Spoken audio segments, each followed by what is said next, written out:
world-class championship wrestling. And I came into the airport where all the boys used to train at the same airport gym. It was Gold's Gym. And I remember watching Brian on TV for about a year. And I was always impressed with his flying ability and everything that he did in the ring and his intensity.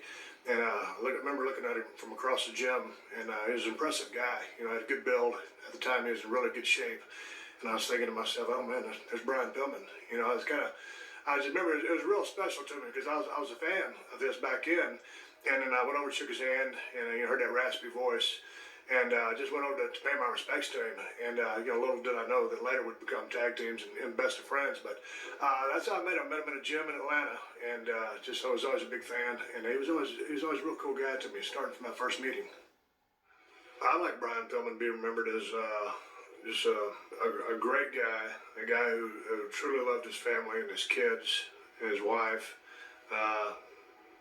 He was a great guy in our business, a guy who respected what the business was. He was a great entertainer, a great worker.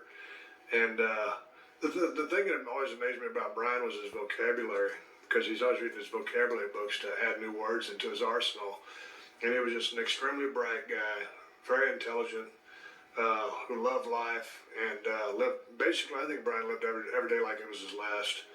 And I just think, if you didn't know Brian, you really missed out, because he is one of those guys, that you might see across the locker room and you might have an opinion of him before you met him, because you might think he's a wise guy or this, that, or whatever, or a cocky guy. But when you get to meet him, if Brian let you in and you were to become his friend, you would realize how sweet of a guy he was, how honest of a guy he was, and how much he really cared about the people that he let in his circle. And